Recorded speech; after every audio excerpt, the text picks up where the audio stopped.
it's gonna be okay, but then it's okay if it's not okay. And it's okay if you don't figure it out. I feel society puts on this pressure that you have to go through this timeline and be a certain thing at a certain age, right? I don't know if it's a Latino thing or a society thing, but it's like, you gotta have kids by a certain time, que tienes que acabar el colegio, buy a house. Like, in this economy where, one. Bienvenidos de nuevo a su podcast favorito, Lecciones de la Vida. My name is Bridget Hurtado, and I'm so excited to be here, where we take a deep dive into the heart and soul of the Latino experience, where we share our stories, our struggles, and our triumph that resonate with the community. So along my side, I have my favorite, most amazing co-host, Elisa Fonseca, and mental health professional. Hola, Elisa. I'm excited Hola, to be Bridget. back. I'm really excited to be back after like a few months. Yeah. We're really happy. I'm really happy to have you here, guys. We have two amazing guests today. Would you like to introduce yourself? Tell us more a little bit about yourself. Yeah, of course. Hi, hola. My name is Odalis. I go by Odie for short. I guess I'd say I'm a paralegal in the personal injury field. Born and raised in the San Gabriel Valley County. I'm a first generation Latina, and I'm just happy to be here. Thank you. Hi guys, I'm Christian. I am from Mexico, was brought here when I was 6 years old. I am literally the son of the milkman, el lechero. When I moved here, we were in Wilmington. That's kind of where I grew up, from Wilmington.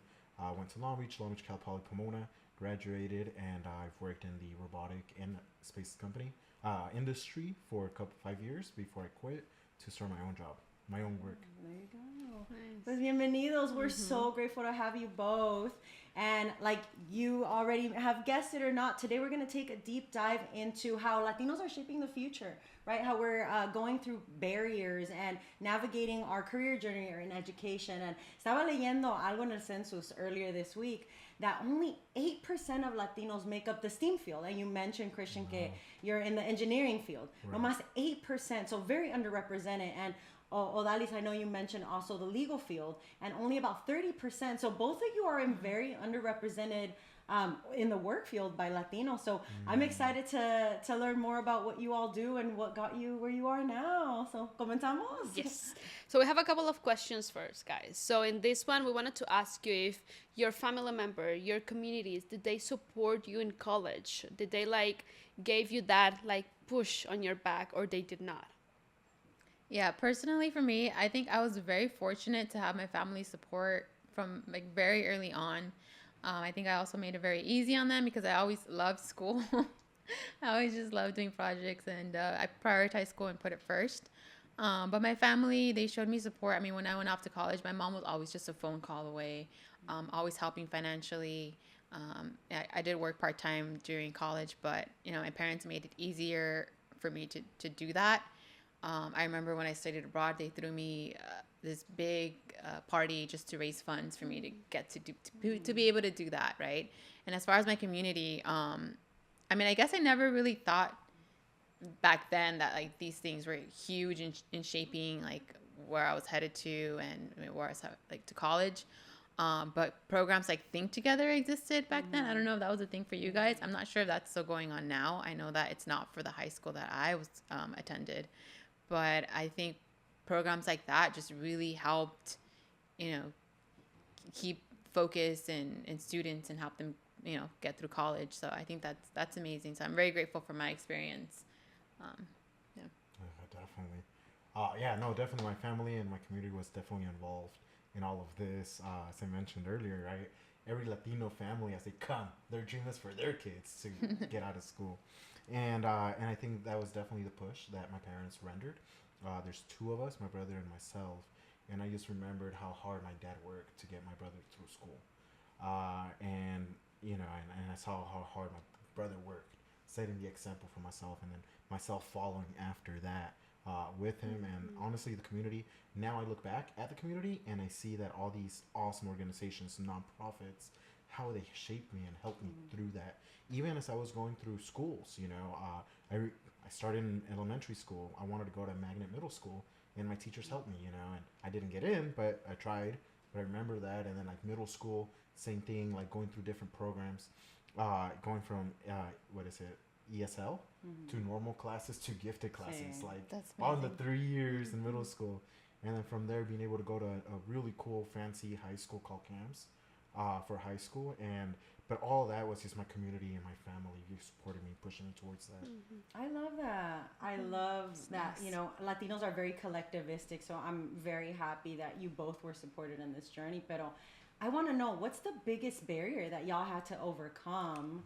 You know, the biggest barrier that you say, like, this was a challenge, because both of you had very supportive families, and a lot of our students, or a lot of us as first generations, or you know, from the ESL, que no hablamos inglés as our first language, we go through a lot of challenges. But in particular in these fields that y'all are in, like, ¿qué era lo más difícil que tuvieron que sobrepasar? Yeah, I guess the first thing that came to mind was being first. You know, not really having anyone to sort of look to, like, oh, they've done this. Maybe they can, like someone, you know, within your immediate family, like, they've done this. I can go to them and they can tell me, like, don't do this, or yeah, do this. Because in college, I know that I struggled a little bit with that, right? I mean, of course, we had counselors and like professors and stuff to help us, but no one to really just be there, like, don't mess up and do what I did, you know? To follow the steps. Right, yeah, like setting the example. Because as far as my story goes, I was the first one in my immediate family to ever even go to college.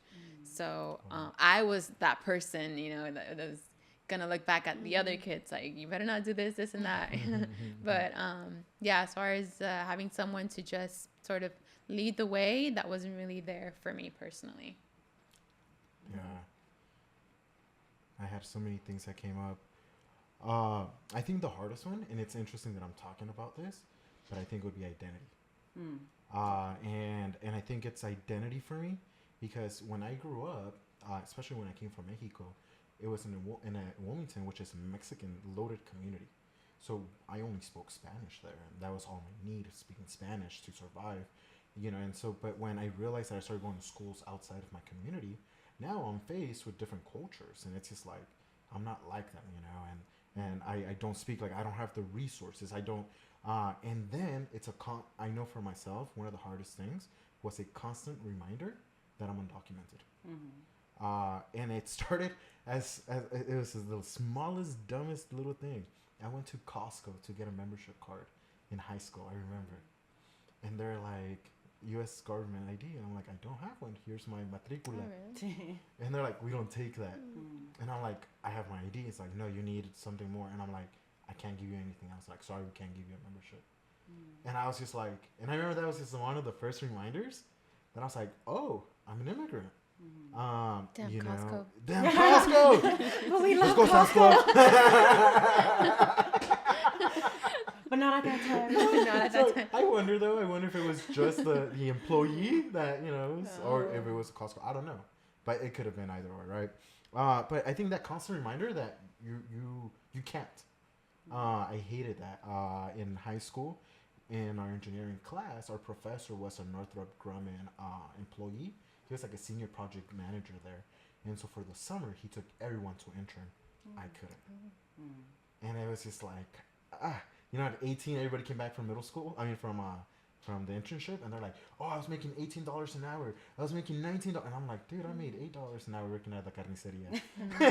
Like, and so I think that was a big challenge, honestly. Just my identity, finding my place. Lack of funds, I think it's a big one. Because you know, there's just battles that you have to battle through when there's no funds that other people don't have to. There's just side quests, as I call them, that you have to go through to get income to continue living the way you do. So I think that was the second big one. And third one would be exposure.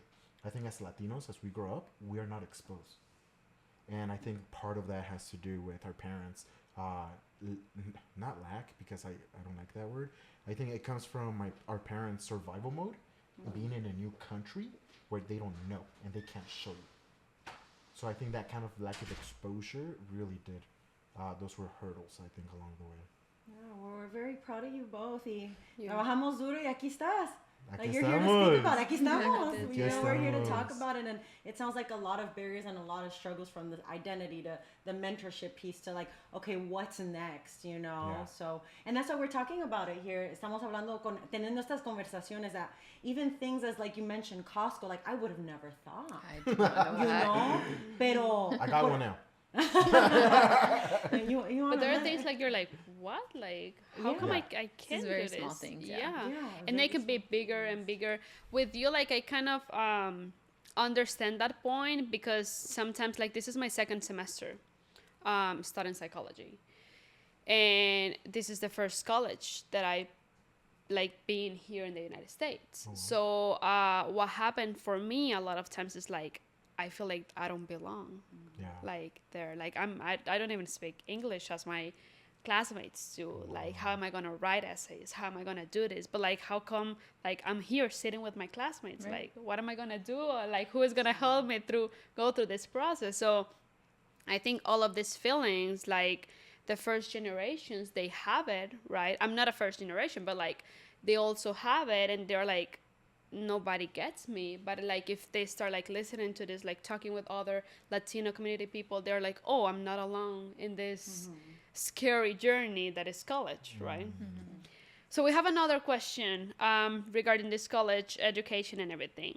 So how is your family's background? Like, if they went to college, if they didn't, what happened with the family? How was like the group, the dynamic?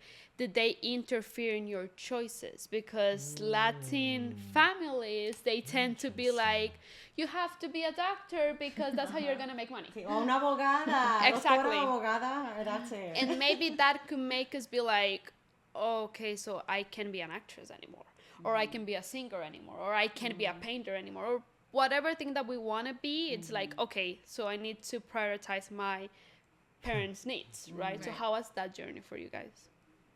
Well, first of all, I would say follow your North Star because only whatever makes you happy is what, at the end you're going to enjoy doing. But as far as my family's background goes, my parents are undocumented as well. So that was always a challenge, growing up. Their schooling, I think my dad in Mexico went to school up until he was 11 and then had to work because that's usually how it went back there. Like big families, gotta quit school at some point, gotta work, gotta make money. And then my mom did do some college in Mexico, but yeah, then they both came to the States, had me and my brothers and sister, right? And their expectations, I mean, I do get it that they have high expectations. They don't really understand though the schooling system, so that was just very I always like always there. Always that thing of they think they know. They tell you go to college and they think it's that easy, right? Even so, after I graduated college, right, I had my bachelor's in sociology and legal studies. I would still get that pressing question from my mom, like, so when are you going to law school? Right, years later, when are you going to law school? And it's you get the sense of are you not proud? Like I got this whole bachelor's, but it wasn't enough. But that's just, I think, maybe just the culture. So to anyone dealing with that sort of thing, just as long as you're happy with your decisions, where you're at in life, where you're going, you're the only one who truly really knows the hard work that you put in.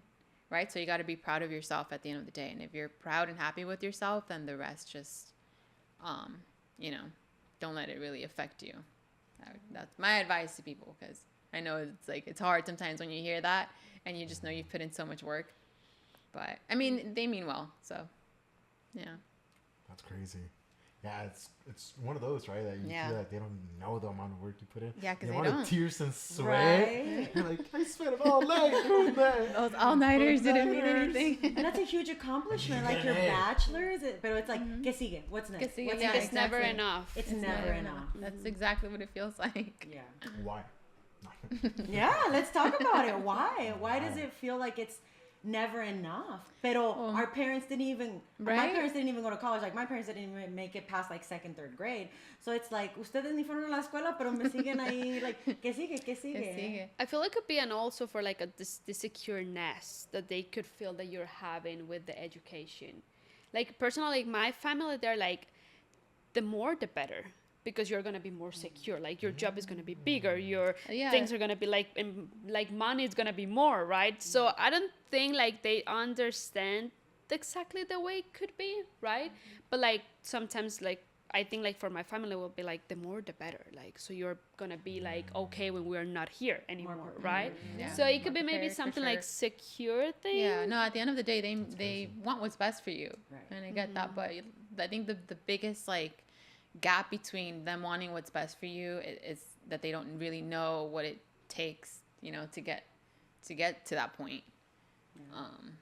You know, it's interesting because even like to answer that question, right, and even like the why, to your point, I think I always threw it on my parents. I'm like, how come you guys never bothered to learn my lifestyle? Like, bothered to learn my culture, learn my schooling. Like, they don't even know the name of my high school. Like, they don't even know they barely know the college I graduated from. They don't even know my degree. Yeah, that's so funny, but yeah. What is it? Ingeniero. What type? ¿Qué es Robots. ¿Qué es eso? ¿Qué es eso? Pero like, pero soy ingeniero. Soy el ingeniero de la familia. You know, mi hijo es ingeniero. Pero creo que lo que hizo a mí me hizo un poco de amargo con mis papás al principio, porque siempre es, hey, agárrame las A's. Hey, ¿por qué no tienes una A? Hey, ¿por qué está la B? Estudia o haz esto, haz aquello, ¿no? And so, but I think that how I made sense of it in my head, we're in this survival mode. Right. Especially, I'm probably not all the Latinos that come here, but like my parents, you know, coming here and you're just trying to survive. And so for you to survive, it's just like, hey, school. And in part of that survival mode, you forget the joy, following the North Star, the joy of who are you really? It's more like, no, we need to survive and you're our safety net. So do it, figure it out. Las expectativas, they're so high. There's so much pressure, and I don't know if all Latinos, you know, deal with this, but I just feel like first gen, for sure, so much pressure. Yeah. Y cuando les digo a mis papás eso, dicen, pues yo crucé la frontera con el Sí, coyote, tú no sabes nada, tú vas a la escuela en tu carro, like, they're just so dismissive and defensive, right? Instead of like, no, you all work so hard, like, mija, like, I barely heard my mom tell me she's proud of me, like, last year. And it's like, I worked like 4 jobs. I went to my bachelor's. Like, I paid my master's off and I never heard it. And it was like you said, like that why, It's you a know? cultural Like thing, for sure. it's a cultural thing, and it's like we're never gonna be good enough for them, but maybe they will, but maybe they just don't know how to express it también. That's what I noticed. Like they don't have the emotional intelligence to like tell you like, I'm proud of you, or si trabajas muy duro, hijo, like te mereces el mundo, you know, because that's what they didn't learn. Like a lot of first generation or migrant parents, like their parents didn't even tell them que los querían, right? I love you. It was like, you have a roof over your It goes head, way you back. have food on the table, like Be grateful. be grateful. Did I not do enough? Yeah. And I think it takes like also that we were saying that choose what you want. It takes a lot of courage to do something like that. I remember like years ago in Costa Rica, I was studying art, which was something that I shouldn't be doing. But like I was like, I don't know what to study. Let's do this, right? Because my sister did it, so let's do it, right? So I remember at some point I was miserable. I was like, this is not what I want. Like, I hate this thing. And I remember telling my dad, like, I want to quit. I don't like this. And he was like, you have to finish. I don't care. You have to finish. And I'm like, I don't want to finish. Like, I really don't want art. And then it took me like 5 more years to find out it was mental health. But a lot of people or a lot of kids, they stay there, you know, because it's not that easy being like, no, I don't want to be a doctor like you want, mom. Like, I don't want to, like, do your expectations because you want me to be this or this or that. So it takes a lot of like, you know, like being like, no, I don't want to do whatever you want me to do, right? And stand up for our parents, like, It's I'm gonna hard, do something especially if totally they're paying different. it. Yeah. Because if they're like, no, I'm paying for your education, you have to do it. So it's Yeah. even harder that That's way. very hard. That's Yeah. true. And I think this kind of segues into the next question of imposter syndrome. You Damn. know, let's talk about it. Where do I start? Let's talk about it. Have y'all ever experienced So have you it? felt like? Sus. No, play. Imposter syndrome is a daily thing. It's, you know, it takes a lot of confidence to just sit with yourself and say, no, I do belong here, you know, especially working with like a lot of talent on the daily. Like, I do belong here somehow. I'm part of, you know, this room. So, yeah, imposter syndrome is, I wish I had like a little person here just every day, like, you know, what do they call them these days? Of your like morning, not aspirations, Like the sayings that you say. Oh, The affirmations. Affirmations. Yeah. I knew it started with an A. But yeah, that daily affirmation of, you made it here and you can do it, and to just believe in yourself and work hard. Because I think at the end of the day, a lot of people get to where they are from hard work and probably opportunity. So if you put in the hard work and somehow you're in the same room as people who you look up to, then you deserve to be there. So I think just that daily reminder. But yeah, imposter syndrome it was there even when I was in college, even at work now. But you just got to remind yourself that you belong there. Yeah. I love that.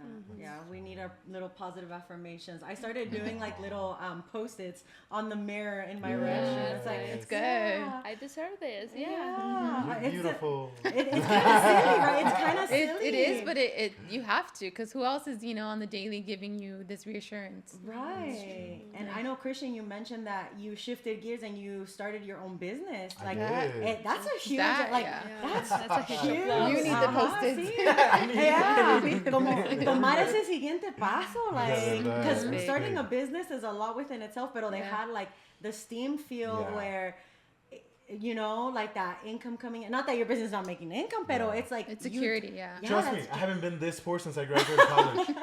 I'm serious. I'm telling people, I'm like, because I was making over 6 figures doing what I was doing. I had a very nice lifestyle. I loved it. I had my dream. I had my apartment in Manhattan Beach. I was traveling around the United States.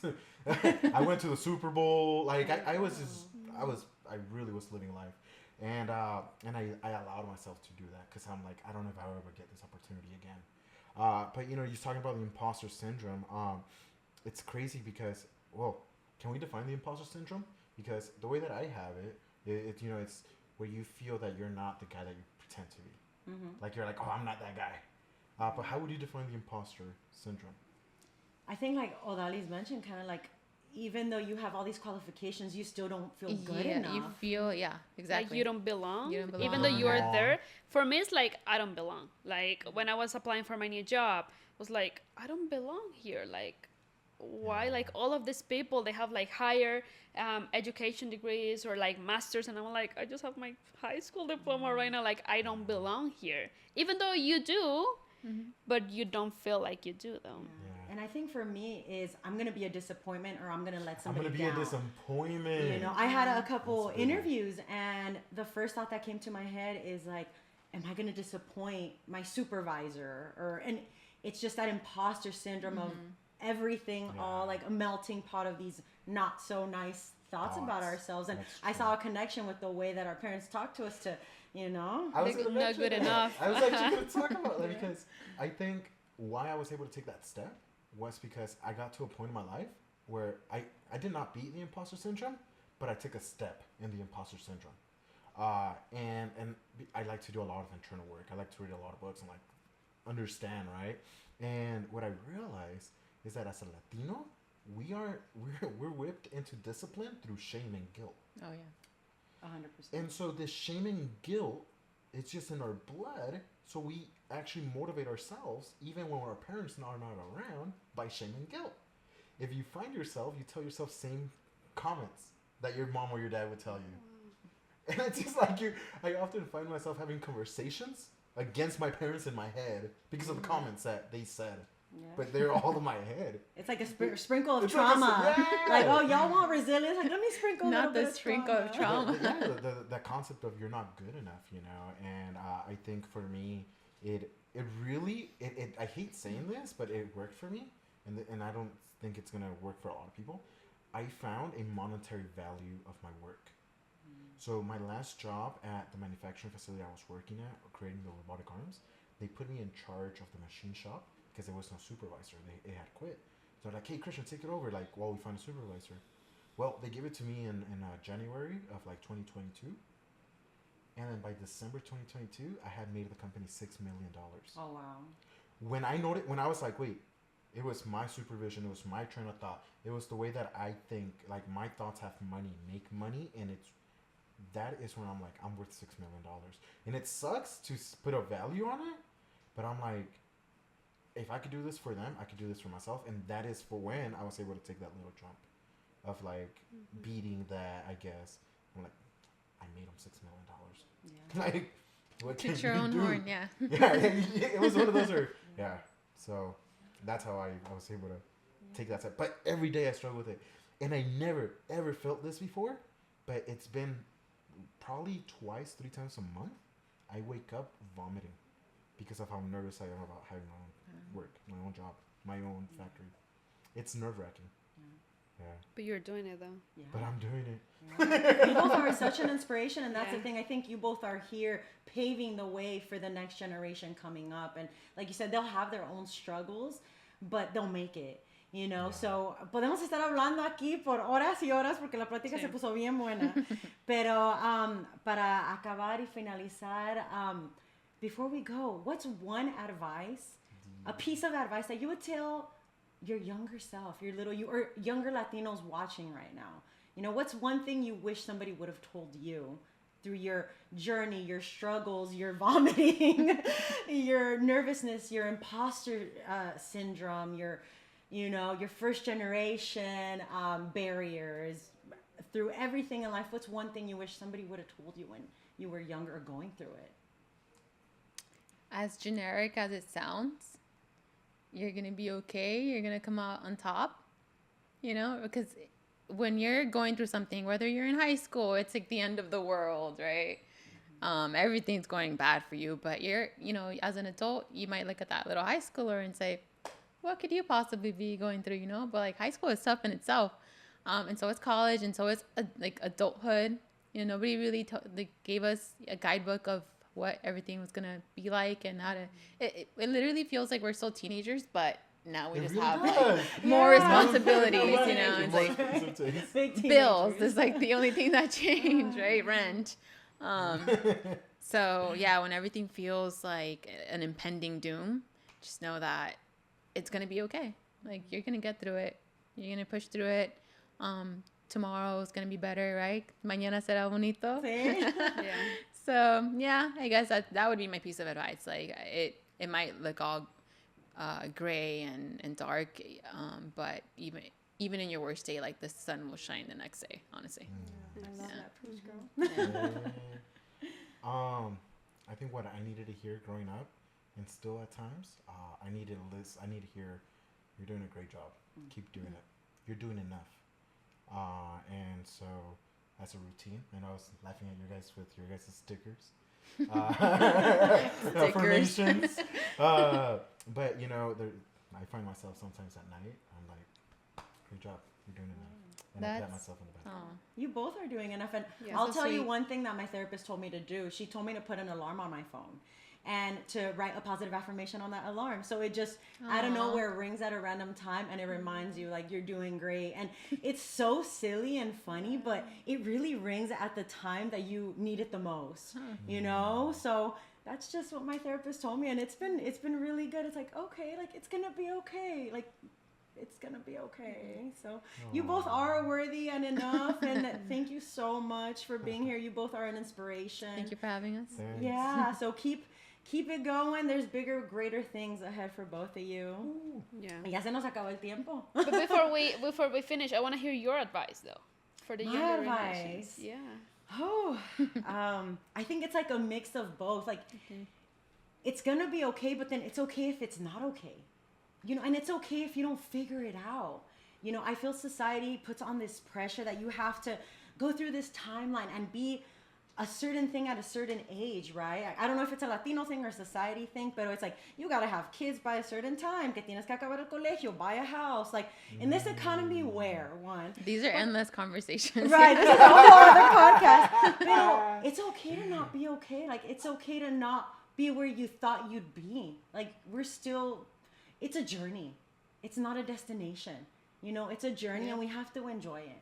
Porque, I'm in my 30s now, and I love my 30s more than my 20s. Like, I don't know what I want to do. I want to do it on, and it's okay. It's okay to pick what we love over money. Porque money, nos tenemos que mantener, It's expensive to live in Southern California for those who are real. watching. Yeah. Pero, if you wake up every day doing what you love, nunca se va a hacer como un trabajo. You're never going to get exhausted or burn out. So that's my advice. What's yours? I know que ya se nos acabó el tiempo. I What's think yours? really quick for mine will be like, be selfish with what you want, with your goals, with your future. Don't let anybody to tell you what to do.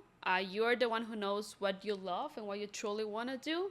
So follow your heart, and that will be it. Thank you so much, you guys, for being here. These are good ones. Was so excited. I love it. Me encantó. Me Sí, encantó. ya estamos bien inspirados, ¿verdad? Ya we can take over the world, pero ya acabamos. Make sure to tune in for the next episode of Lecciones de la Vida. And if you have a specific topic that you want to hear, let us know in the comment area down below. And before we go, I know we're talking about career and guidance. Our Latino College Expo, 11th annual, is coming to town at the University of Laverne. We'll have a ton of seminars, a lot of universities and colleges on the spot, accepting on the spot. But for more information, visit our website. We'll put it in the link below. Again, make sure to visit our Latino College Expo, September 14th. Mark it on your calendars at the University of Laverne. Y ya se acabó el tiempo. Y esa fue la lección. Thank you, everybody. De día de hoy. la vida. Bye.